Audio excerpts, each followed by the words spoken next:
There are many layers to a human being. Initially, we notice their appearances. Very quickly, we become aware of their behaviors. Over time, we encounter their styles, both mental and emotional. If we work or live with them, we eventually experience their values. And at the very core is their core identity. These layers could be described as circles of humanness.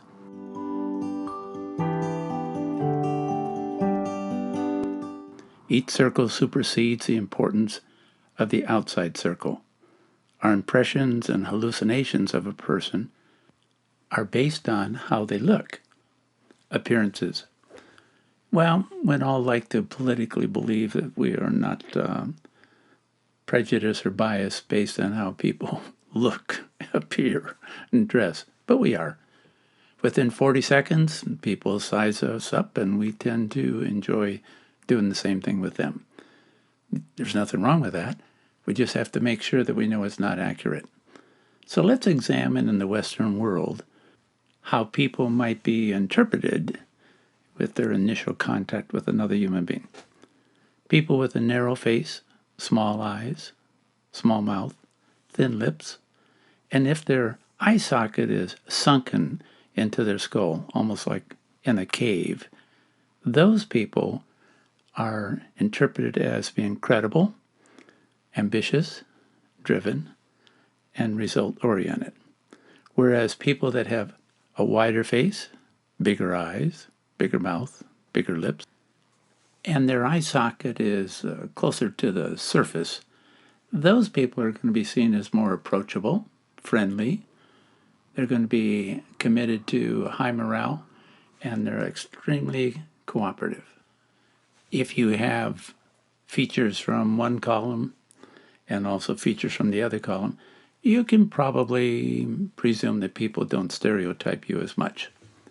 However, you could have one of those features, your face, your eyes, your mouth, your lips, and your eye socket, and if it's outstanding, that's really what they're basing their first impressions on. Knowing how other people see you is extremely useful. If you're going into a meeting and you know that it'd be very useful to be seen as credible, and you have many of the features in the credible column, then it'd be best to just be silent for the first 5 minutes. Don't do any behaviors, and let people cement their impressions of you. However, if you have the features from the credible column, and you're going into a meeting where it's going to be important to have dialogue, it'd be best for you to immediately compensate for your appearances and move into the circle called behaviors, and make sure you smile a lot and make sure your head moves up and down so your voice sounds friendly. The second circle, behaviors, involved what happens when you are talking in particular and what your voice sounds like. Interestingly, your voice is actually a product of your body. If you talk with your head very still, your voice will tend to come out flat and businesslike. If you drop your chin down at the end of your phrases and sentences, your intonation will drop down also, which increases the likelihood that other people see you as being credible. Some of the other things you can add to your credibility on the behavioral level is have your weight evenly distributed in both legs and try to talk with your palm down.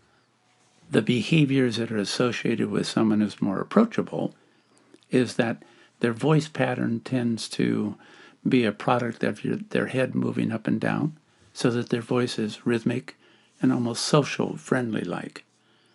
If they talk with their palms up, that will actually increase the likelihood of the intonation coming up at the end of whatever they're saying in terms of sentences and phrases. And if they have weight on one leg more than the other, they'll come across as being approachable. It's important to consider if you have a lot of the facial features of one of the columns and the same innate behaviors from that same column, you have two circles that are reinforcing the impressions that other people have of you. Styles. Styles are what the corporate world has invested in the last 20 to 30 years. The belief is, and rightly so, that if we can understand each other's styles, we'll be more tolerant and less likely to misinterpret communication between your particular style and someone else's styles. DISC, Myers-Briggs, respectfully, I would suggest that those are part of a human's styles. Why do we say that?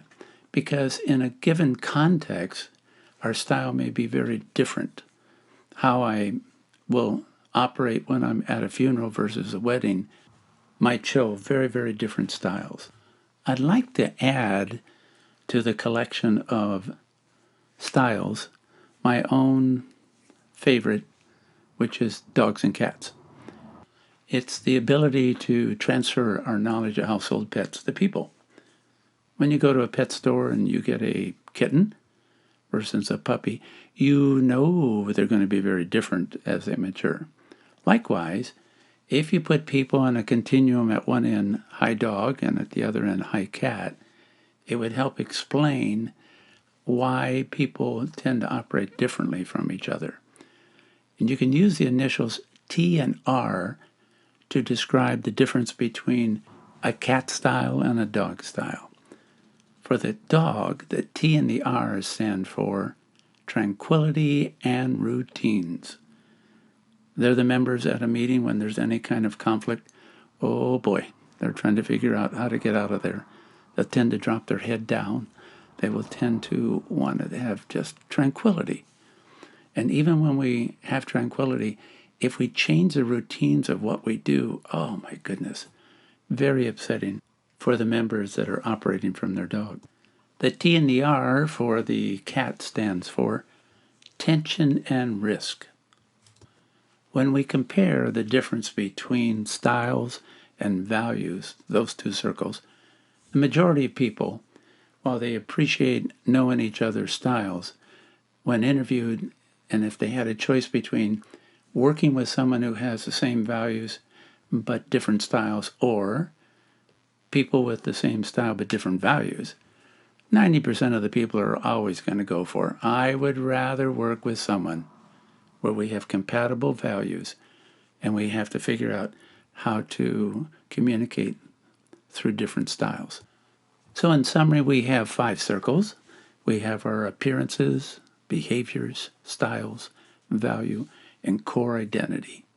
Each circle supersedes the circles outside, and they overlap. If you're in a certain style, it probably does affect your behaviors.